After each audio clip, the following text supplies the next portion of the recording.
bal qiyaas wiil aad u daayar oo ari raaca ahaa haddana noqday halyey geesi oo ka mid noqday taariikhda sirdoonka caalamka.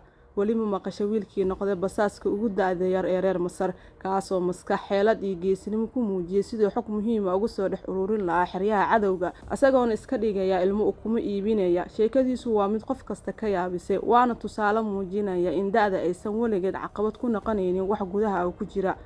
wuxuuna cadeeyay in sirdoonka uusan ku xirnayn kaliya hub iyo xoog, balse ay muhiim tahay caqli iyo xeelad. inkastoo markii dambe cadowga ay qabteen, ari raacii reer Masar wuxuu tusaale u yahay in maskaxda, xeeladda iyo wadaniyadda dhabta ay qof kasta ka dhigi karto halyey. sidoo kale talaabooyinka yaryar ee hal abuur kale ee dhiirigelinta ay ka dhalan karto natiijooyin waaweyn. isla markaana meesha aad joogto qofka aad tahay, da'da aad jirto aysan marnaba ka hor istaagi karin shaqada aad rabto inaad qabato iyo waxa aad rabto inaad barato. waa idin salaam saaxiibayaal, magacaygu waa Xaliimo Daawud. inta gudaha u galin warbixinteena maanta waxaan ka codsanayaa inaad subscribe yiraahdo channelka laagtana ii saarto. channelkaad waxaad ka helaysaa xogaha sirdoon, dambiyada qarsoon iyo xogaha caalamka. inoo bilaawo sheekadeena maanta. Saalax Cabdi wuxuu ahaa wiil yar oo Masri ah oo caan ku noqday inuu noqdo mid ka mid ah basaasiinta ugu da'da yar ee ka qayb qaatay dagaalkii Masar ee Israa'iil.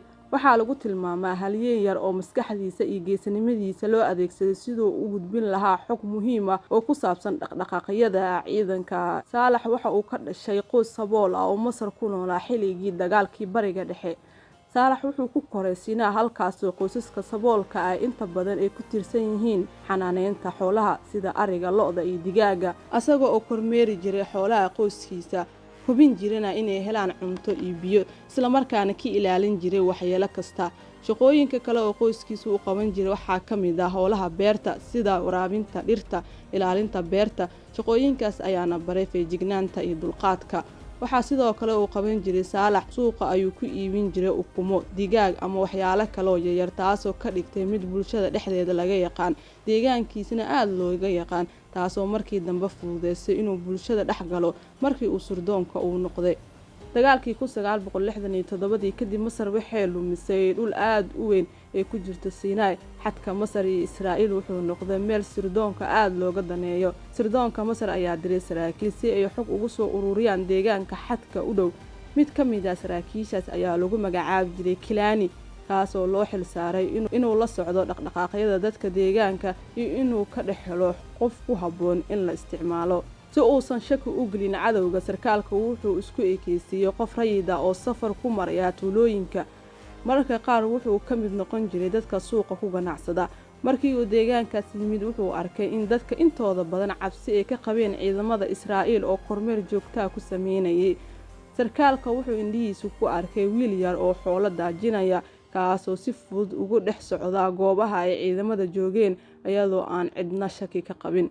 indheen iyo qiimeyn, sarkaalkan wuxuu markiiba arkay in wiilkan yar uu leeyahay maskax firfircoon, feejignaan iyo awood uu ku dhex galo bulshada, taasoo ka dhigtay mid ku habboon howlgal sirdoon. sarkaalkan wuxuu Saalax u muujiyay kalsooni, asagoona u sheegay in Masar u baahan tahay dadka da'yarta ee hal abuurka leh. si uu Saalax u fahmo in howsha uu qaban doono ay muhiim tahay, maalintaasi sarkaalku wuxuu Saalax ku tijaabiyay howl fudud sida dhexdhexaadinta ama gudbinta fariin yar, si uu u arko sida uu uga falceliyo xaaladda qarsoodi ah. kadib maalintaasi, Kilani wuxuu qaatay go'aan ah in Saalax la tababaro oo loo diyaariyo howlgallo sirdoon oo halis badan, taasoo calaamad u ahayd bilowga xirfadiisii basaasnimo ee wiilkan yar oo waxba ka ogeyn khatarta dunida wuxuu si fudud ugu dhex muuqday dadka caadiga ah, taasoo ka dhigtay mid aan la malayn karin inuu halis ku yahay cadowga. fursadan ayaana sirdoonka Masar u aragtay inay qaali tahay, waxayna go'aansadeen inay isticmaalaan maskaxdiisa yar si ay u ururiyaan xog muhiim ah oo ka dhana Israa'iil. khibradda oo ka helay raacidda ariga iyo ka shaqaynta deegaanka ayaa si lama filaan ah uga caawisay markii uu noqday basaaskii yaraa. feejignaantiisa, dhaqdhaqaaqa dhulka iyo awoodiisa ay ku dhex galo xerada cadowga waxay ka timaaday xirfadiisa xoolo raacista. Saalax wuxuu iska dhigay wiil caadi ah oo kuma iibinaya, taasoo ka dhigtay in askarta Israa'iil aysan ka shakin. waxay u arkeen inuu yahay ilmo yar oo aan wax khatar ah ku lahayn. Saalax wuxuu si fudud ugu dhex socon jiray xerada, asagoona arki kara dhaqdhaqaaqyada ciidanka, tirada qalabka iyo meelaha ay hurdaan iyo qaab dhismeedka xarumaha. askarta Israa'iil ma aysan ogeyn inuu xog ururinayo. xiriirka Saalax iyo Israa'iil waxay ahayd mid khatar leh haddii Israa'iil ogaato in wiilkan yar uu basaas yahay noloshiisa iyo badbaadintiisa ayaa halis weyn ku jirta.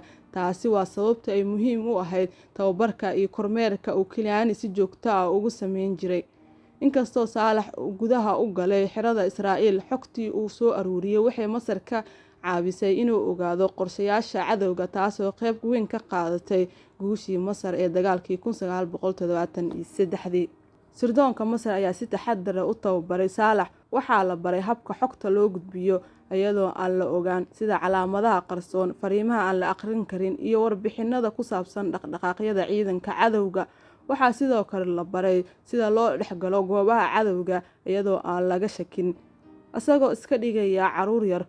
kadib guuldaradii Masar ee dagaalkii 6 maalmood ee 1967, Masar waxay bilowday inay dib u eegto xeeladaha sirdoon ee difaaca qaranka.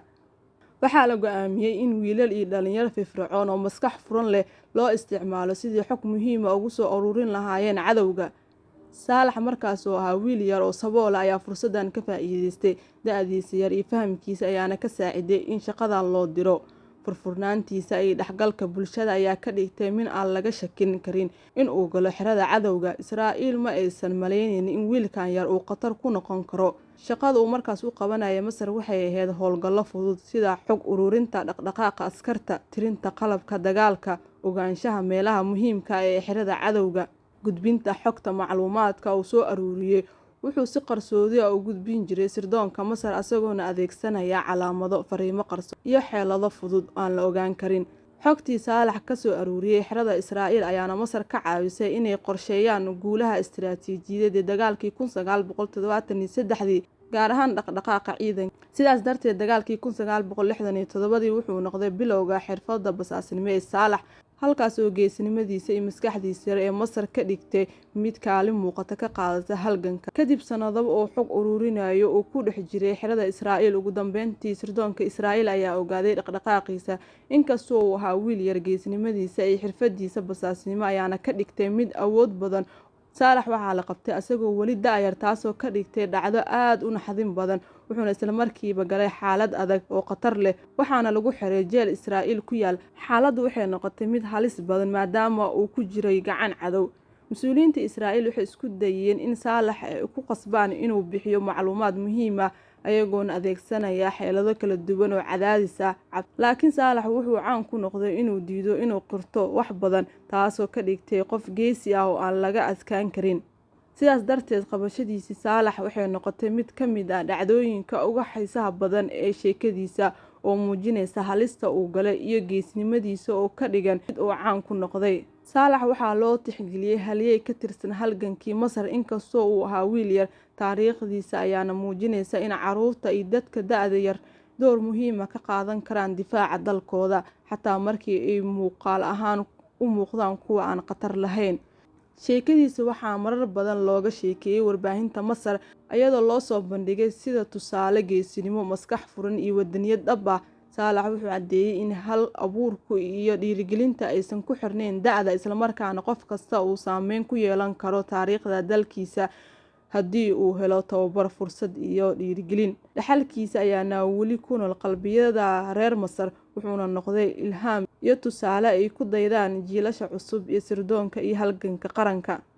Saalax wuxuu ahaa basaaskii ugu yaraa ee Masar soo saarto, wuxuuna caddeeyay in sirdoonka uusan ku xirnayn oo kaliya hub iyo xoog, balse ay muhiim tahay caqli iyo xeelad. inkastoo markii dambe Israa'iil ay gacanta ku dhigtay, sheekadiisu waxay tusaale u tahay in maskaxda saxda ah, xeeladda iyo wadaniyadda dhabta ay qof kasta ka dhigi karaan halyey, isla markaana xitaa tallaabooyinka yaryar iyo dhiirigelinta leh ee bedeli karaan taariikhda.